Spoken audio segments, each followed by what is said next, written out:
आकाशवाणी लखनऊ से प्रस्तुत हैं प्रादेशिक समाचार।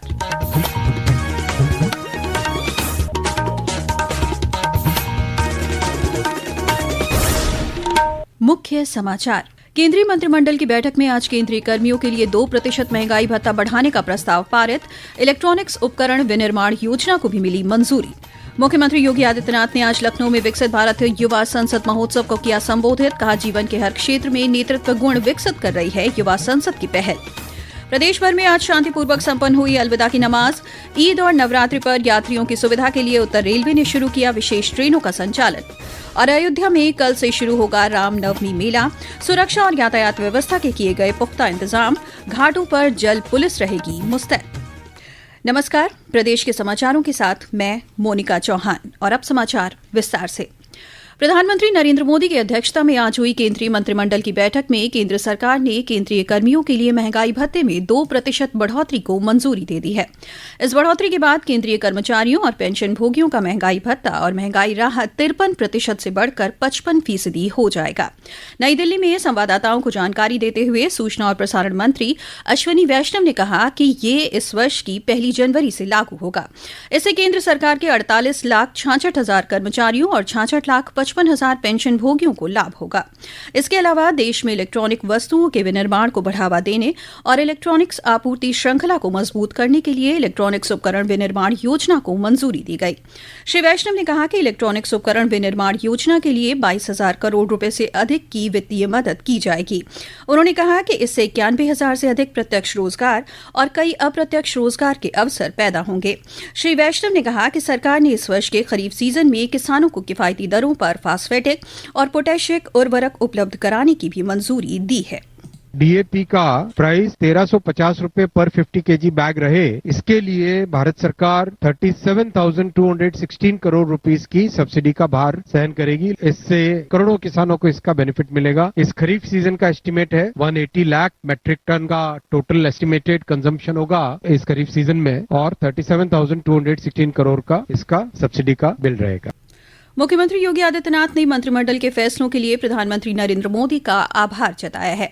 मुख्यमंत्री ने सोशल मीडिया पोस्ट में कहा कि इलेक्ट्रॉनिक्स उपकरण विनिर्माण योजना से रोजगार के अवसर पैदा होंगे और किफायती दरों पर उर्वरक उपलब्ध होने से प्रदेश के करोड़ों किसानों को इसका लाभ मिलेगा। मुख्यमंत्री योगी आदित्यनाथ ने आज लखनऊ के विधान भवन में आयोजित विकसित भारत युवा संसद महोत्सव में युवाओं को संबोधित करते हुए कहा कि जब आप लीक से हटकर कुछ नया और अतिरिक्त करते हैं तो वो समाज के लिए प्रेरणा बनता है। मुख्यमंत्री ने प्रदेश के विभिन्न जनपदों से आए 240 युवाओं का स्वागत किया। मुख्यमंत्री ने बताया कि प्रधानमंत्री नरेंद्र मोदी के मार्गदर्शन में 2019 से शुरू हुई युवा संसद की ये पहल जीवन के हर क्षेत्र में नेतृत्व गुण विकसित करने के उद्देश्य से आगे बढ़ रही है। मुख्यमंत्री ने आजादी के अमृत महोत्सव के संदर्भ में प्रधानमंत्री मोदी के 2047 तक विकसित भारत के विजन को रेखांकित किया। उन्होंने कहा कि इसके लिए हमें 5 प्रणों को अपनाना होगा। अमृत महोत्सव वर्ष में प्रधानमंत्री मोदी जी ने देशवासियों के सामने रखा था, एक विजन रखा था, एक विजन डॉक्यूमेंट 25 वर्ष का, कि देश जब 2047 में अपनी आजादी का शताब्दी महोत्सव मना रहा होगा, 100 साल की यात्रा अपनी पूरी कर रहा होगा आजादी की, तब कैसा भारत चाहिए? एक विकसित भारत। विकसित भारत की उस परिकल्पना को साकार करने के लिए हमारे स्तर पर क्या प्रयास होने चाहिए? हमारे स्तर पर प्रयास होने हैं हर नागरिक के लिए 5 प्रण की बात प्रधानमंत्री मोदी जी ने की। अलग अलग क्षेत्र में जो 5 प्रण प्रधानमंत्री मोदी जी ने आजादी के अमृत महोत्सव वर्ष में देशवासियों को दिलाए थे, वे 5 प्रण इसके आधार बनेंगे। ये महोत्सव युवा कार्यक्रम एवं खेल मंत्रालय भारत सरकार के तत्वावधान में आयोजित किया गया। मुख्यमंत्री योगी आदित्यनाथ ने आज लखनऊ के लोकबंधु अस्पताल में फूड पॉइजनिंग से प्रभावित बच्चों से मुलाकात की। इस दौरान उन्होंने अस्पताल में भर्ती सभी बच्चों से उनका हालचाल जाना, साथ ही डॉक्टर्स और अधिकारियों को बच्चों का सुचारू रूप से इलाज करने का निर्देश दिया। उन्होंने बच्चों को स्वास्थ्य के अनुसार भोजन उपलब्ध कराने के भी निर्देश दिए। बीते दिनों रात के भोजन के बाद लखनऊ के मुहान रोड स्थित एक संस्था के करीब 70 बच्चों की तबीयत बिगड़ गई थी, जिसमें से 4 बच्चों की मौत हो गई थी। राज्यपाल आनंदीबेन पटेल ने आज डॉ राम मनोहर लोहिया अवध विश्वविद्यालय अयोध्या में आयोजित एक कार्यक्रम में आंगनबाड़ी केंद्रों को सशक्त बनाने के लिए विभिन्न संसाधन सामग्रियों का वितरण किया। राज्यपाल ने 144 आंगनबाड़ी कार्यकर्त्रियों को नियुक्ति पत्र सौंपे और कहा कि महिलाओं और बच्चों के पोषण और स्वास्थ्य को सुनिश्चित करने में आंगनबाड़ी कार्यकर्त्रियों की भूमिका अत्यंत महत्वपूर्ण है। प्रदेश के जल शक्ति मंत्री स्वतंत्र देव सिंह ने आज लखनऊ में नमामि गंगे एवं ग्रामीण जलापूर्ति विभाग के स्वच्छ सुजल महाकुंभ सेवा सम्मान 2025 के कार्यक्रम में जल समाधान पोर्टल का उद्घाटन किया। इस पोर्टल की मदद से आमजन को विभागीय जानकारियां प्राप्त करने में सहूलियत होगी।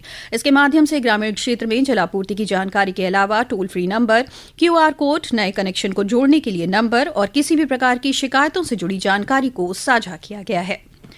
ये समाचार आप आकाशवाणी लखनऊ से सुन रहे हैं। ताज़ा समाचार जानने के लिए आप हमारी वेबसाइट newsonair.gov.in पर लॉग इन कर सकते हैं। इसके साथ ही आप प्रादेशिक समाचारों का ये बुलेटिन हमारे YouTube channel news on AIR Lucknow पर भी सुन सकते हैं। प्रदेश भर में माह रमजान के आखिरी जुमा यानी अलविदा की नमाज आज शांतिपूर्वक संपन्न हो गई। इसको लेकर राज्य भर में हाई अलर्ट था। लखनऊ के ऐशबाग ईदगाह के इमाम खालिद रशीद फरंगी महली ने बताया कि नमाज के बाद नमाजियों ने मुल्क की तरक्की और देश में अमन की दुआ की।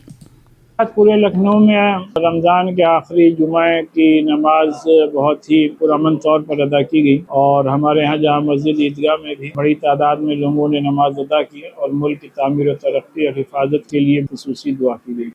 उत्तर रेलवे ईद और नवरात्र के अवसर पर यात्रियों की सुविधा के लिए कई विशेष ट्रेनों का संचालन कर रहा है। इसकी जानकारी देते हुए उत्तर रेलवे के मुख्य जनसंपर्क अधिकारी हिमांशु शेखर उपाध्याय ने बताया कि रेलवे की इस सुविधा से यात्रियों को आने जाने में सहूलियत होगी।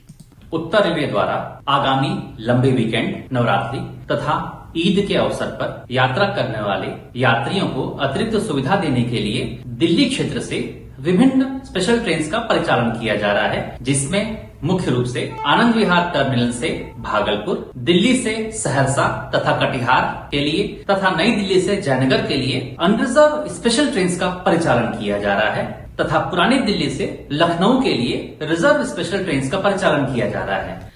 चैत्र नवरात्र को लेकर उत्तर प्रदेश परिवहन निगम ने वाराणसी परिक्षेत्र में 70 अतिरिक्त बसों को चलाने का फैसला किया है। वाराणसी के क्षेत्रीय प्रबंधक परशुराम पांडे ने बताया कि 29 मार्च को यानी चैत्र नवरात्र के एक दिन पहले से लेकर 6 अप्रैल तक यात्रियों की सुविधा के लिए ये निर्णय लिया गया है। 21 हमारी डेली चलती है, लेकिन उसके अलावा हमने 70 बसों का पूरे परिक्षेत्र में बनारस, कैंट, जौनपुर, गाजीपुर, सोनभद्र और विंध्याचल मिला करके 70 बसों की प्लानिंग एक्स्ट्रा सर्विसेज का किया है। इसमें पूर्व से 21 दोनों मिलाकर 91 बसें उपलब्ध रहेंगी और इनको हम 6 तारीख तक 29 और 30 की मध्य रात्रि से लेकर 6 तारीख नवरात्रि के तिथि तक हम चलाएंगे। अयोध्या में कल से रामनवमी मेले की शुरुआत हो जाएगी। श्री राम जन्मभूमि मंदिर में 6 अप्रैल को भव्यता के साथ रामनवमी मनाई जाएगी। श्री राम जन्मभूमि तीर्थ क्षेत्र ट्रस्ट और प्रशासन ने श्रद्धालुओं की भीड़ के मद्देनजर तैयारी पूरी कर ली है। अयोध्या रेंज के IG प्रवीण कुमार ने बताया कि रामनवमी को लेकर यातायात प्रबंधन की पूरी व्यवस्था की गई है।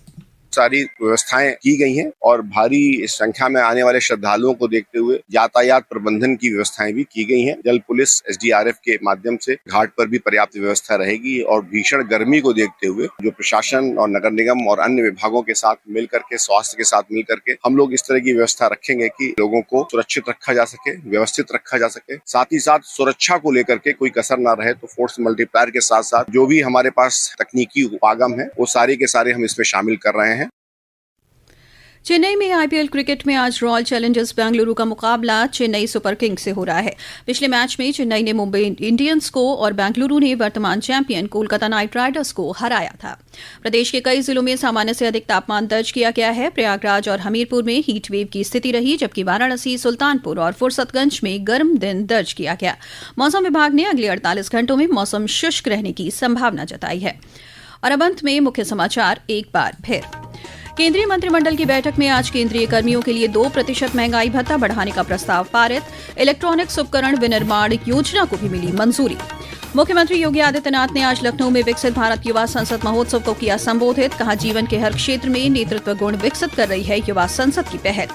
प्रदेश भर में आज शांतिपूर्वक संपन्न हुई अलविदा की नमाज। ईद और नवरात्रि पर यात्रियों की सुविधा के लिए उत्तर रेलवे ने शुरू किया विशेष ट्रेनों का संचालन। और अयोध्या में कल से शुरू होगा रामनवमी मेला। सुरक्षा और यातायात व्यवस्था के किए गए पुख्ता इंतजाम। घाटों पर जल पुलिस रहेगी मुस्तैद। इसी के साथ प्रादेशिक समाचारों का ये बुलेटिन समाप्त हुआ।